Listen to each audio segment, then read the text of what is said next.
Téléculture, 14 heures désormais, votre magazine culturel a un nouvel horaire et nous serons avec vous jusqu'à 14h45. Invité du magazine, Omer Tadi, spécialiste du patrimoine, conseiller du ministre de la Culture et des Arts. Nous parlerons notamment avec lui du domaine royal de Ndé. Bonjour Monsieur Omer Tadi. Bonjour. Amis culturels, bonjour et bienvenue à vous. Vous êtes sur Télécongo si vous nous rejoignez à l'instant. Déjà au cœur de l'actualité, il y a cette information. Hier, le Premier ministre, chef du gouvernement, Anatole Collinet Makosso, entreprenait une visite des infrastructures sportives, culturelles et commerciales. C'était hier dans la mi-journée. Objectif ici, s'enquérir du niveau d'avancement des travaux ainsi que... Chef du gouvernement Anatole Collinet Makosso de s'imprégner des anomalies décriées par les autorités sportives internationales en vue d'une éventuelle réparation. Déjà que nos jeunes seront en compétition dès le mois prochain dans des matchs éliminatoires de la Coupe d'Afrique Nations. Et nous avons bon espoir que ces matchs se joueront en terre congolaise. Et le président de la République a donné des instructions fermes au gouvernement pour que les conditions soient réunies, pour que nous n'ayons pas à subir une délocalisation des matchs que livrera l'équipe nationale de la République du Congo. Peu avant ces visites, le chef du gouvernement est allé toucher du doigt le niveau d'exécution des travaux des tours jumelles, du Palais de la Culture, du centre commercial Brazzaville Mall et des logements sociaux. Le peuple congolais construit toutes ces infrastructures, on peut dire, sur fonds propres. Nous nous posons souvent la question, que fait-on de nos ressources? Mais les ressources sont affectées à la construction de ces infrastructures visant la modernisation, l'internationalisation de nos villes, et ce que le président avait exprimé dans sa vision de l'émergence.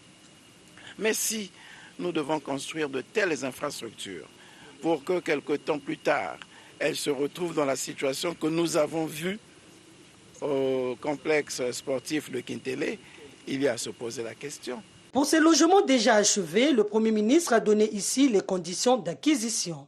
Vous avez visité avec moi, vous avez vu par exemple qu'il y a une structure qui est déjà installée, il y a un service qui est déjà installé pour assurer l'accueil. Et il y a des banques qui accompagnent le projet, effectivement, de promotion immobilière, qui sont installées dans ces cités que nous avons visitées. Il n'y a pas de raison que nous puissions continuer à traîner, mais à moindre coût. Mais c'est un coût démocratique, accessible aux fonctionnaires moyens, dans des conditions qui sont définies, qui puissent permettre à tous nos cadres de pouvoir bénéficier de ces logements. Au terme de cette ronde, le Premier ministre est reparti avec des notes peu satisfaisantes et entend apporter des solutions idoines. Audience, comme on dit, audience au ministère de la Culture et des Arts. Le ministre de la Culture et des Arts, Dieudonné Moyongo, recevait une mission, sinon une délégation d'experts de l'UNESCO au centre de l'entretien, le domaine royal de Mbé, suivant ce reportage de Marielle Bakatola. Le dossier de l'inscription du domaine de Mbé sur la liste du patrimoine mondial a été le sujet phare mardi 3 mai entre le ministre de la Culture et des Arts, Dieudonné Moyongo, et les experts de l'UNESCO sortis fraîchement de Mbé pour une mission d'inspection. C'est un pas décisif dans le processus de la constitution du dossier d'inscription du domaine royal de Mbé sur la liste du patrimoine mondial.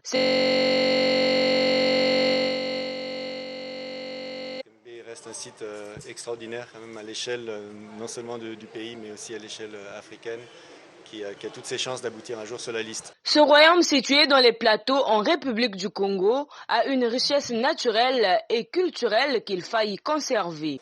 La grande force de Mbé, c'est toute sa dimension immatérielle qui est encore extrêmement forte. Donc c'est des choses qui disparaissent très rapidement en Afrique. Mais le fait que Mbé reste un village enclavé, de taille modeste, avec quelques centaines d'habitants seulement, dans un cadre naturel encore exceptionnel. Il y a même on a appris hier, on ne les a pas vus, mais des populations d'éléphants qui se réfugient encore dans certaines forêts. Le fait que l'immatériel soit très fort aussi et que les forêts soient respectées, donc il y a cette crainte de transgresser certains interdits. Pour Sébastien Morisset, l'inscription du domaine royal de Mbé sur la liste du patrimoine mondial pourrait être possible d'ici 2025. Après l'inscription de la rumba congolaise sur la liste représentative de l'UNESCO, l'inscription du domaine de Mbé sur la liste du patrimoine mondial sera une victoire.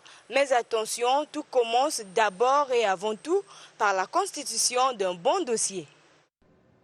Voilà, Marielle Bakato l'a dit, Omer t'a dit, spécialiste du patrimoine, il faut constituer un bon dossier. C'est un préalable, c'est le préalable. Exactement, le préalable constitue un bon dossier.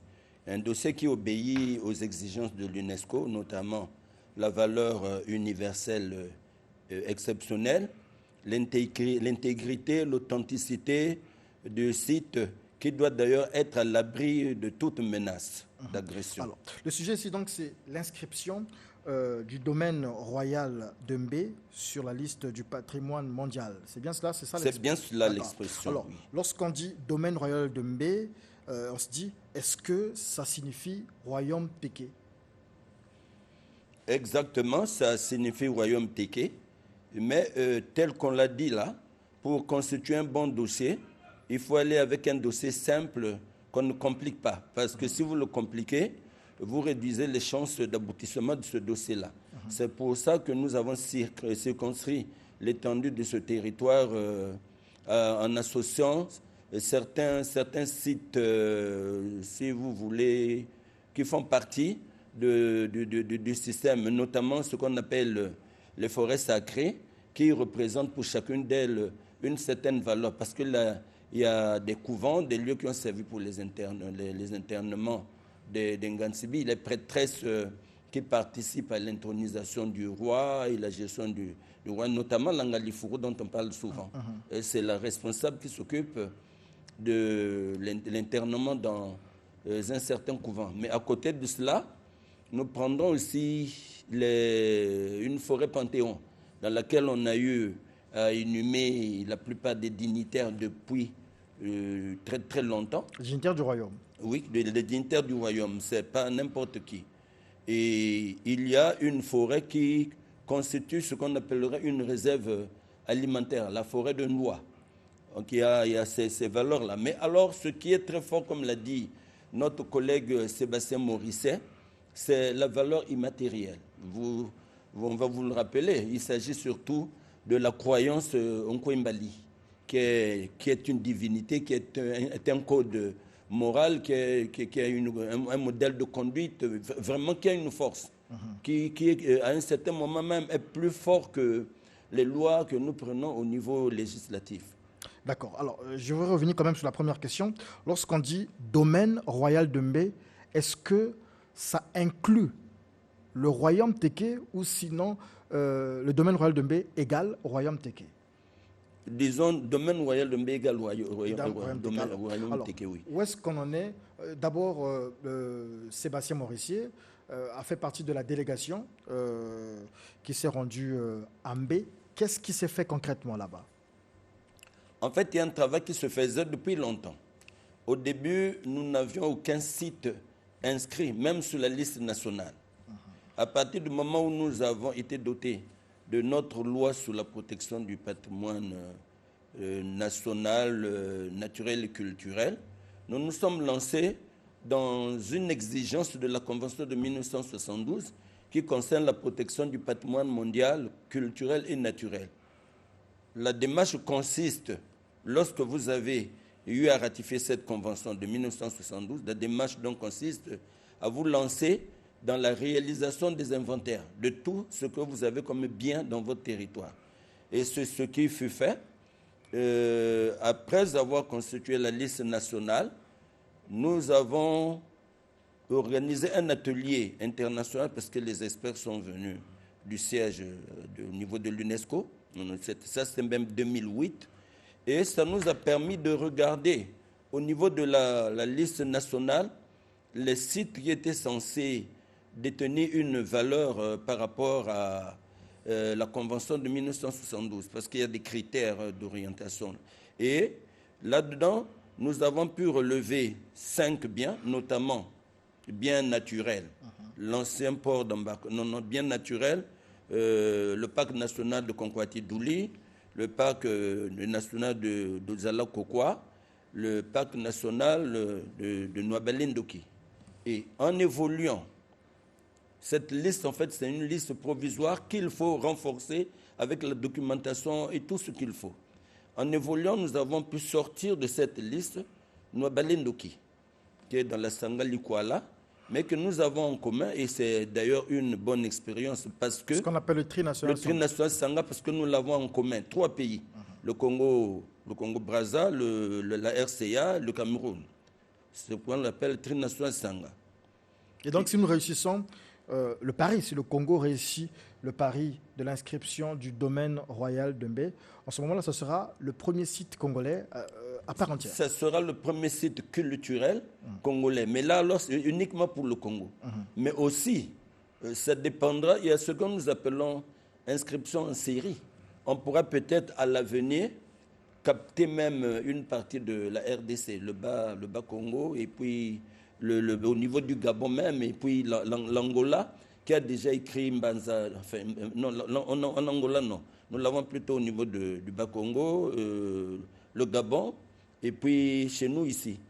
Oui. Merci beaucoup, Monsieur Omer Tadi. On rappelle que vous êtes spécialiste du patrimoine. Et en parlant patrimoine, il y a aussi la rumba congolaise inscrite sur la liste, sur la liste représentative de l'UNESCO. Rumba, aujourd'hui, on a parlé de rumba Bienga hier au niveau de l'IFC en partenariat avec l'Union européenne. Il me semble que c'était le mois de l'Europe. Rech Mboussa, bonjour. Vous étiez sur les lieux hier à l'IFC.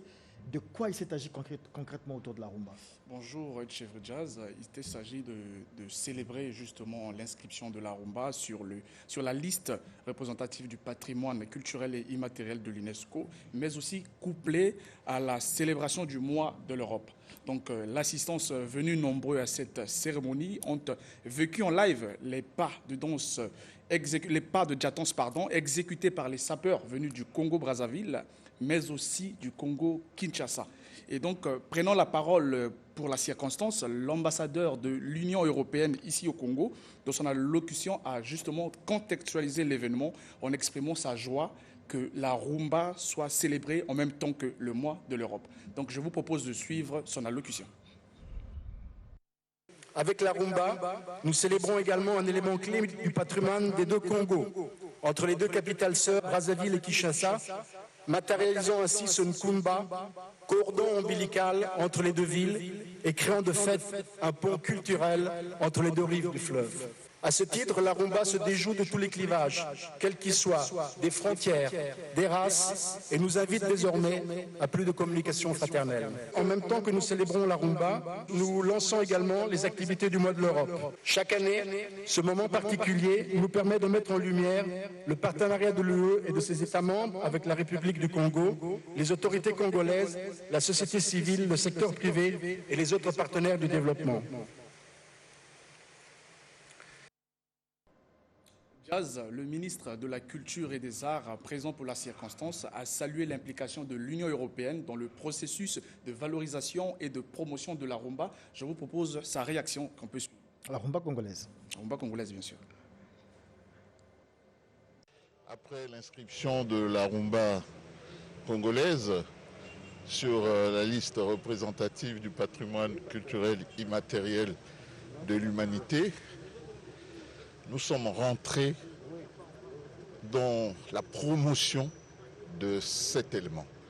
Eh bien, c'est l'objet de cette soirée. L'Union européenne nous accompagne dans ce processus-là.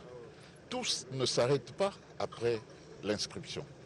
Donc, il y a beaucoup de choses à faire dans le cadre de la promotion pour faire en sorte que la rumba congolaise devienne pérenne. Ed Chevry Jazz, je précise aussi que ce sont les Bantous de la capitale qui ont agrémenté cette cérémonie. Et donc, je vous propose de suivre un extrait du concert.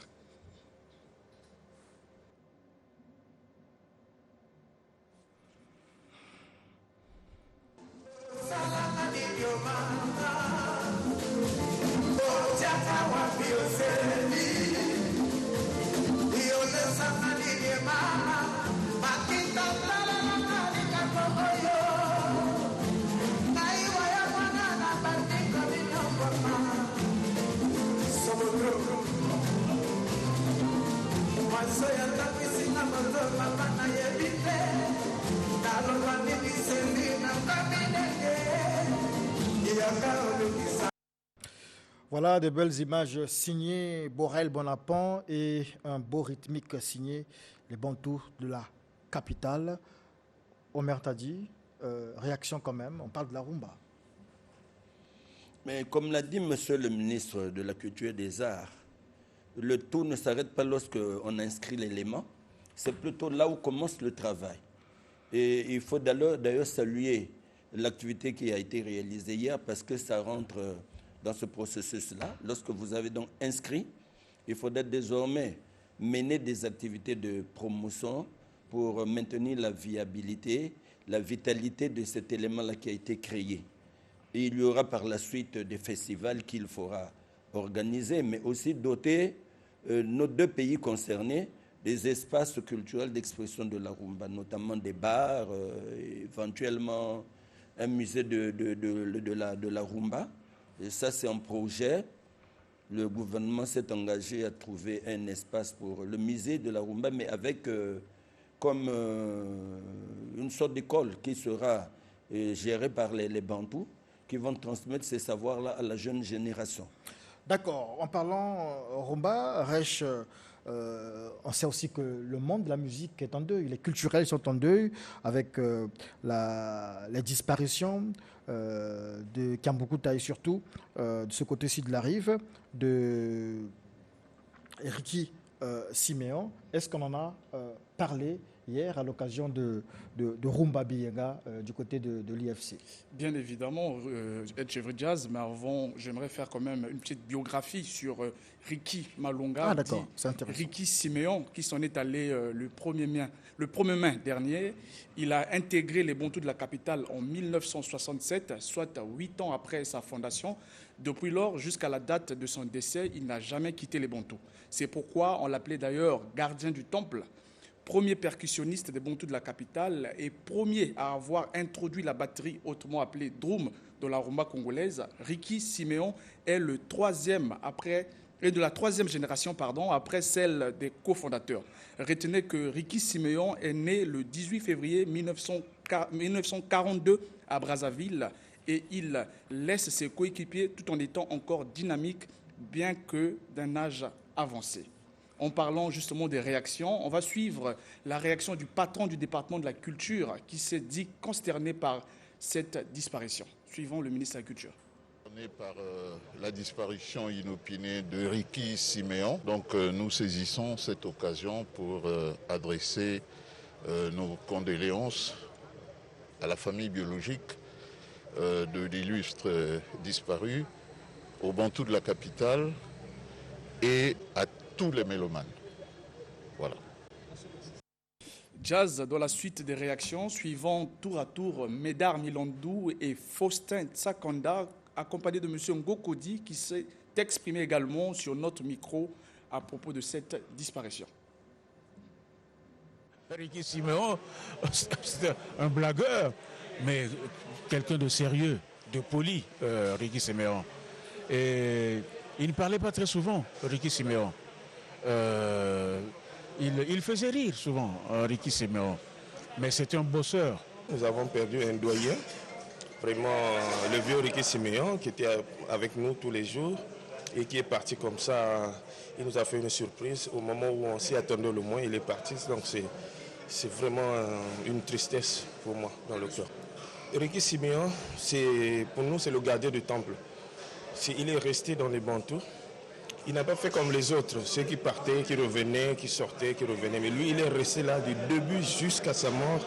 Il est resté dans l'orchestre. Avant que je ne sois manager, c'est Ricky Siméon, le vieux Mermos, et Ngonga Ido qui m'ont approché. Bon, le souvenir que je garde de Ricky Siméon, c'est d'abord, c'est quelqu'un de humain. Il avait l'amour du prochain. Et c'était rare de le voir s'énerver. C'est quelqu'un qui prenait le dialogue. Un mot de littérature dans Téléculture. Les éditions Renaissance africaine ont organisé une présentation du livre « Je ne suis pas à vendre ». Le livre est signé Sem Essé, il est dramaturge et la présentation a eu lieu à l'Institut français du Congo. Dorcas Biantama nous en dit davantage. Dans cette pièce de théâtre de plus de 60 pages intitulée « Je ne suis pas à vendre », Pensée Sem Essenti, son auteur dénonce la cherté de la dot au Congo. C'est ainsi qu'il interpelle les différentes familles et le législateur congolais. Conscientiser d'abord et avant tout les pouvoirs compétents pour pouvoir recadrer la dot dans notre pays. Parce que dire que la dot jusqu'à aujourd'hui reste à 50 000, c'est bien, mais quand nous regardons les réalités... Pierre Nsiemo, critique littéraire, fait le décryptage du livre. L'auteur qui sait ce qui se passe en réalité dans les mariages selon les coutumes et les familles cupides révèle dans cet ouvrage ce qui est un secret de polichinelle, à savoir les grands écarts entre les 50 000 francs CFA officiels prescrits et par exemple le 1 690 000 francs CFA que les parents de Nadine exigent à Mbemba. Pensée Sem Essenti est à sa deuxième publication. Voilà notre rubrique agenda culturel, agenda des arts. Nous y sommes avec Désiré Laure. Bonjour Désiré. Bonjour, bonjour à tous. Le premier rendez-vous de notre agenda est musical. Et d'ailleurs, tout à l'heure, Ed Chevry Jazz, l'artiste musicien Trésor Mvula, dont la chanson « Otage tourne bien en ce moment », sera en concert aujourd'hui à partir de 15h à l'espace Le Trophée autour du marché Talangaï. Musique toujours, mais cette fois avec nos amis du gospel. Le rendez-vous, c'est à 15h aujourd'hui au quartier Le Bled à l'espace 3 fois Chris, où les frères Christelle Chango, Calvin Mboukou et bien d'autres promettent de faire monter la pression. Ed Chevry Diaz, dans ce même registre du gospel, il y aura du chant choral ce soir à l'Institut français du Congo avec le chœur Credo. C'est précisément à 17h. Et l'affiche indique concert à l'Oriental. L'orchestre symphonique des enfants de Brazza sera de la partie. C'est tout comme actualité ou bien je pense qu'il y a aussi de l'humour? Oui, de l'humour avec le Rocher Comedy Club à Pointe-Noire. Demain, dimanche 8 mai, à la Citronnelle, Juste Parfait Menidjo, très en vue en ce moment, et Fortuné Bateza promettent un stand-up à couper le souffle dès 15h. Et pour les inconditionnels du 7e art, n'oubliez pas d'aller suivre l'avant-première du film Liloba du réalisateur Dinel de Souza. La projection, c'est en effet aujourd'hui, samedi 7 mai, à 15h au Crystal River de Mpissa, dans le 2e arrondissement de Brazzaville, Bas-Congo. Voilà, c'est tout? Oui, c'est tout. Vous serez là-bas aujourd'hui au River, quoi? Crystal River. Vous serez là-bas? Effectivement. D'accord. Nous continuons donc l'actualité pour dire qu'en marge du festival culinaire qui se tient à Ouando, les festivités ont... voilà. Pendant les festivités, il y a eu la visite de 3 sites culturels à Oyo, Makwa et Ouando. Le point nous est fait avec Brice Abanzono. Première étape de cette excursion, le musée Kébé au village Ngolodoa, un référentiel des profondeurs de la culture congolaise et de l'attachement au dialogue des civilisations. Le Kébé, c'est une danse initiatique. C'est cette danse qui regroupe 3 départements au Congo, les plateaux, la cuvette et la cuvette ouest. Au cours de cette visite guidée, marquée par la projection d'un film sur l'histoire du Kébé, les festivaliers ont découvert un lieu d'exception disposant de près de 150 pièces d'art du Kébé. La découverte a été grande parce que, étant petite, j'avais l'habitude de voir le Kébé dans le quartier, mais je n'en connaissais pas grand-chose. Le président a créé ce musée, voilà pourquoi les Congolais doivent s'approprier leur culture, doivent s'approprier leur patrimoine. Nous avons parlé de la culture culinaire, et maintenant, nous avons d'autres cultures. Après le musée Kébé à Oyo, direction Makwa, une ville traversée par la ligne invisible tracée au milieu de la terre et séparant le pôle nord du pôle sud. Je suis étonné, c'est pour une première fois que je puisse venir voir ça. Mais je suis très content. C'est ça le Congo.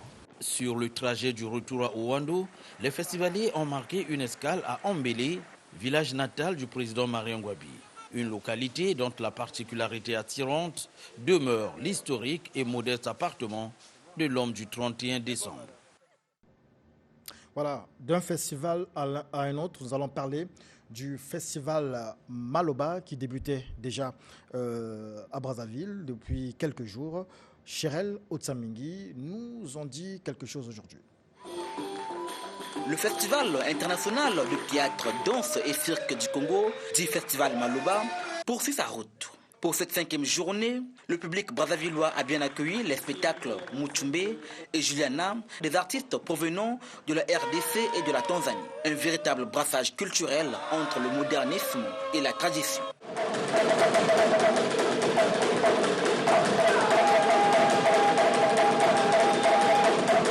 Du cirque à la danse en passant par le théâtre, le festival Maloba se veut être un carrefour culturel qui prône la valorisation de la culture africaine.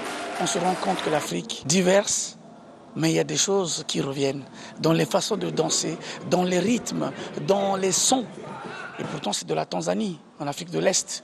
Mais nous, Congolais, je pense qu'on se retrouve dans les mouvements. Chaque année, nous allons apporter de l'innovation. Débuté le 29 avril dernier, la 4e édition du festival Maloba baissera ses rideaux. Le 6 mai prochain, a conclu Hugues Serge Limvani, promoteur de ce festival. Voilà, on parle patrimoine avec Omer Tadi. Lorsqu'on dit festival culinaire, art culinaire, lorsqu'on dit danse, est-ce que c'est le patrimoine aussi, Omer Tadi?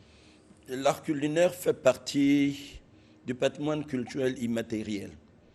Parce que dans ce registre-là, on parle de savoir-faire, des savoir-faire traditionnels liés à l'artisanat. Et on peut considérer que l'art culinaire, dans la manière de préparer, dans la manière de mélanger tout ce qu'il faut avec les ingrédients, ça fait partie là du patrimoine culturel immatériel. D'accord. Alors, en parlant patrimoine, on va vous laisser partir. En parlant patrimoine, au niveau de l'UNESCO, parfois il y a beaucoup d'amalgames. On s'embrouille un peu. On dit patrimoine immatériel, patrimoine ceci. Il existe combien de types de patrimoine? Il y en a beaucoup. Du point de vue de l'UNESCO? Oui. Du point de vue de l'UNESCO, il y en a beaucoup. Mais fondamentalement, il y a le patrimoine culturel et le patrimoine naturel. Et nous, on a poussé. C'est quand on a eu à faire la convention de 1972. La convention concernant la protection du patrimoine mondial, culturel et naturel. On s'est rendu compte qu'on n'avait pas suffisamment mis l'accent sur l'aspect culturel. C'est ce qui a fait qu'on évolue vers la convention de 2003 qui parle de la sauvegarde du patrimoine culturel immatériel. Et c'est là où, évidemment, où on a fait ressortir les domaines tels que les traditions orales, l'artisanat d'art, les savoir-faire traditionnels et d'autres éléments là-dedans. Alors, à la fin, nous avons quand même le côté aquatique qui est concerné. Ça, c'est la convention de 2001 qui parle de la protection du patrimoine culturel subaquatique. Il s'agit de biens qu'on retrouve dans les fonds marins émergés depuis au moins 100 ans. Mais fondamentalement, il y a deux aspects, c'est culturel et naturel. Et lorsqu'on parle de la convention de 1972, les biens, les sites et monuments, on les appelle de façon simple les biens. Alors que lorsqu'on parle de la convention de 2003 sur l'immatériel, là on parle d'éléments. Et il y a même une petite confusion au niveau des experts même de l'UNESCO. Il y en a qui continuent de dire patrimoine mondial de l'UNESCO. Mais le patrimoine appartient à l'humanité. Alors c'est plus simple de dire patrimoine mondial quand il s'agit de la convention de 1972. Ça éviterait ce mélange-là. Dernière question, donc on va finalement vous laisser partir.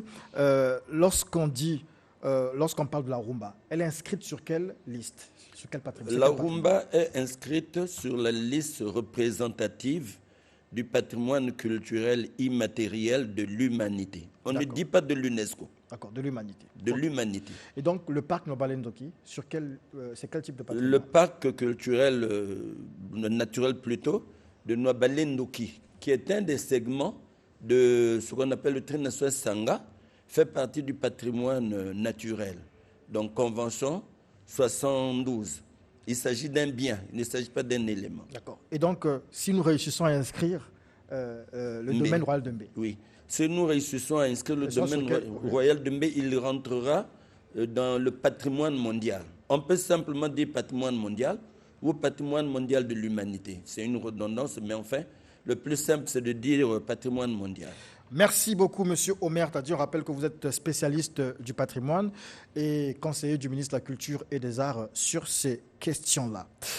Marielle, bonjour. Bonjour, Jazz. Ça va bien? Oui, très bien. Belle boucle d'oreille. Merci. Belle tenue. Merci. Et puis, vous avez une playlist aujourd'hui. Qu'est-ce qu'on a dans cette playlist? Tout à fait. Alors, ma playlist du jour comporte 2 clips. 2 clips, ce sont donc des produits de 2 artistes congolais.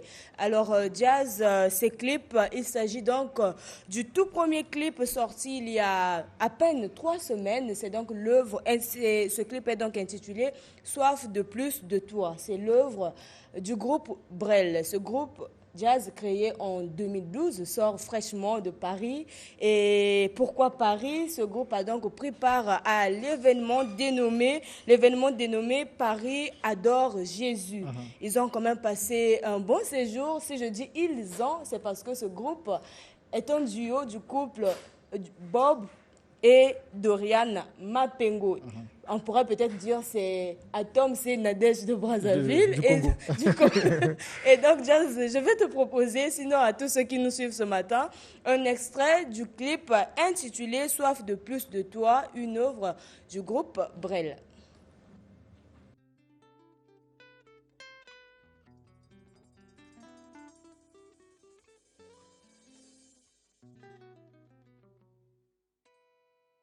J'ai traversé de longs déserts, brisé par le poids de mes guerres, loin de toi. J'ai bu aux sources de ce monde, livré mon âme et ma chair, loin de toi. Et là où j'étais, tu es venu, ouvrant les yeux sur ton amour infini. Me voici, je ne veux plus marcher vide et sans vie, sans ton esprit, oui, remplis-moi. Soif de plus de toi.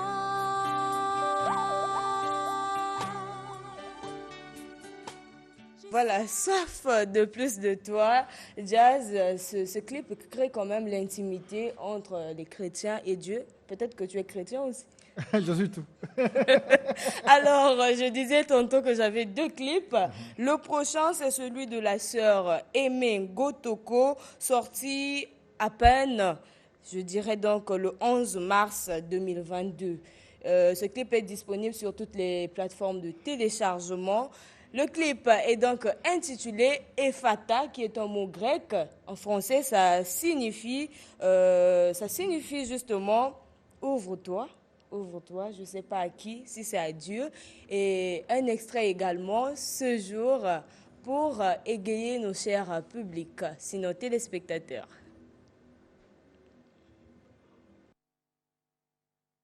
Fata n'est pas disponible, vous l'avez compris, donc c'était ma playlist du jour. Prochainement, je viendrai peut-être avec d'autres informations. Cette playlist Marielle Bakatoula, on rappelle aussi que la sœur Aimé Ngotoko était parmi les nominés de la dernière édition, c'était la 5e édition des prix Studio 210. Mais qu'est-ce qui fait que son clip ne soit pas disponible en ce moment? Peut-être un problème technique, certainement. Certainement, ça arrive, surtout que nous sommes en direct. Marielle Bakatoula, bonjour. Marina. Oh là là. Marina Lutangu, bonjour. Bonjour, Dieu. Alors, avec vous, on parlera tout à l'heure de la revue de la presse. Donc, on fera presse culture, revue de la presse culturelle. Mais avant cela, je vais ici regarder ces notes. 5 mai 1972, 5 mai 2022. Voici 50 ans que disparaissait le président Fulbert Youlou. La cérémonie commémorative de ce triste événement, triste événement de sa disparition, s'est déroulé jeudi dernier à la cathédrale Sacré-Cœur de Brazzaville. C'était sous l'autorité du représentant En fait, c'est un événement en présence de plusieurs autorités politiques, administratives et religieuses. Le reportage est signé Jean-Michel Mapouka. Cette célébration a donné lieu à une messe d'action de grâce dite en la cathédrale Sacré-Cœur de Brazzaville. Dans son homélie, le célébrant a invité l'auditoire à s'approprier les valeurs qu'incarnait l'abbé Fulbert Youlou. La violence n'est pas une manière efficace de résoudre les problèmes. Pour ceux qui l'ont connu et côtoyé, Fulbert Youlou reste un modèle. C'était le compagnon de mon père. Il y avait des divergences, certes. Il critiquait surtout les Blancs qui tournaient autour de lui. Mais de son frère Youlou, jamais. Le souvenir de l'abbé Youlou que j'ai, c'est que c'est un homme toujours souriant, pas violent, ayant un sens élevé de la nation. 50 ans après, la famille du feu président Youlou se prononce pour sa mise en terre. La famille du feu président Fulbert Youlou annonce au monde en général et au peuple congolais en particulier la mise en terre de l'illustre disparu dans les jours à venir. À cet effet, la famille invite toutes les âmes de bonne volonté de soutenir la réussite de ses obsèques. Il s'est de souligner que Fulbert Youlou a présidé au destiné du Congo de 1960 à 1963. Voilà, place donc à Presse Culture avec Marina Lutango. Merci Etievri Diaz. Littérature pour commencer. Le droit de la communication en République du Congo, c'est l'intitulé du premier ouvrage de l'écrivain congolais Passy Biben, le numéro 168 des dépêches du bassin du Congo du jeudi 5 mai. On parle à la page 17. Dans cet essai de 135 pages, peut-on comprendre en disant, l'auteur fait une autopsie de l'arsenal juridique qui régule la pratique des métiers de la documentation, de la presse et de la publicité au Congo-Brazzaville. La caravane bantou entre le Congo et le Cap-Vert, c'est l'un des titres à la une du numéro 168 des dépêches du bassin du Congo. Cet événement, souligne l'hebdomadaire, prévu du 25 au 30 mai au Cap, va réunir plusieurs acteurs culturels dans divers domaines tels que la peinture, la mode, l'art culinaire. Objectif, promouvoir les échanges culturels.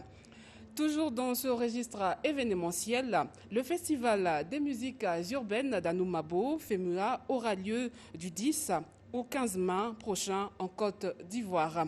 Dans l'une de ses publications du mercredi 4 mai 2022, le journal Le Monde parle de l'événement en titrant « Abidjan fait son show » et entre autres artistes invités, Diamond Platnumz, Inosbi, Chanel et Youssoufa. Dans la suite, la méga star béninoise Angélique Kidjo confirme son statut de monstre de la musique africaine et mondiale. C'est ce qu'écrit Africa.com dans l'une de ses publications du 4 mai 2022. Angélique Kidjo, précise à nos confrères, a décroché son 5e Grammy Awards, catégorie meilleur album de musique du monde, lors de la 64e édition tenue à Las Vegas. Le journal Le Patriote, parution du 2 mai 2022, page 13, titre « Éveille, un album de reggae du Congolais Moussi Congo ». Dans les colonnes du journal, nos confrères précisent que dans cet album de 7 titres, l'artiste de son vrai nom, Aviani Rokar Mbelaninkuka, qui suit les traces d'Alpha Blondy, appelle la jeunesse africaine à l'éveil. Les dépêches de Brazzaville du 2 mai 2022 parlent de la disparition de Ricky Siméon Malonga, percussionniste de Bantou de la capitale, décédé le 1er mai dernier. Le quotidien titre à la page 13 « Ricky Siméon, le gardien du temple, rejoint ses pairs des Bantous de la capitale ». Bouclons avec ces informations de l'Agence d'information d'Afrique centrale, ADIAC, qui, dans l'une de ses publications du 5 mai, écrit « Serge Kamboutoukou sera inhumé le samedi 7 mai, donc aujourd'hui, à Paris, en France. En effet, on peut lire la dépouille du chanteur RD congolais décédé le 1er mai ne sera pas rapatrié en RDC. Un autre titre de ce journal, Nino reporte tous ses concerts du mois de mai 2022. Le jeune rappeur français d'origine congolaise, rapporte le journal, passe une période difficile suite au décès de son père biologique, Serge Kambutuku, icône de la chanson RD congolaise. Enfin, pour terminer, l'appel à manuscrits ouvert pour la 10e journée du manuscrit francophone qui se tiendra le 24 octobre. L'agence d'information d'Afrique centrale en parle dans l'un de ses articles publiés sur son site le 2 mai, tout en précisant que l'appel à manuscrits est ouvert jusqu'au 30 septembre aux auteurs des pays francophones. Voilà, merci Marina Boisseau pour ce point de la presse culturelle. Voilà, comment les journaux ont parlé de la presse, de la culture cette semaine. Vous nous avez donné des détails et nous allons boucler Téléculture d'aujourd'hui avec ce clip de la semaine. Nous reviendrons juste après le clip, s'il y a encore du temps pour le commenter un peu. Le clip est intitulé, comment on l'intitule ? Le clip de la semaine est intitulé Thierry Mongala, suivant. Qui aurait consisté la magnanimité du président. Français est belé, diplôme est belé, allure est belé, ça peut belé, poudre est belé, banga est belé, français est belé, diplôme est belé, allure est belé, ça peut belé, poudre est belé, poudre est belé, de perdre le pépin, perdre le pépin, perdre le pépin, perdre le pépin, poudre est belé, de perdre le pépin, perdre le pépin, perdre le pépin, perdre le pépin. Totanga est belé, le lindo to sala rapé. Théorie est belé, bilamba est belé, mindoule to sala rapé. Impression minene na pela, spot pay so bang saté. Manga Thierry Mongala, mutu makassion la fête dans la magnanimité. On est bien aussi diplômé que la bouche. Magnanimité, magnanimité, voilà, j'arrive à prononcer le mot. Un mot sur ce clip, si nous sommes à la fin. C'est quand même intéressant, une découverte pour moi, certainement, et j'ai quand même aimé le style de l'artiste. Très dansant. Le look également. Il avec sa barbe blanche. Tout est blanc, malgré qu'il est noir. Marina, un mot sur le clip. Voilà, mais comme l'a dit Marielle, c'est justement une découverte, voilà, et vu le titre aussi, voilà, c'est l'artiste impressionnant s'appelle Jay Maz, il a été reçu, je pense hier ou avant-hier, par le ministre de la Communication, Thierry Mongala, justement pour parler de ce clip. On vous dit merci à la direction générale de Télé-Congo, merci au directeur général André Ndélé, merci à la directrice de la production, à la directrice des programmes et merci à toute l'équipe technique et rédactionnelle qui a permis de réaliser Téléculture dans ce format de 45 minutes. Et retenez que désormais, c'est de 14h à 14h45 tous les samedis, comme d'habitude.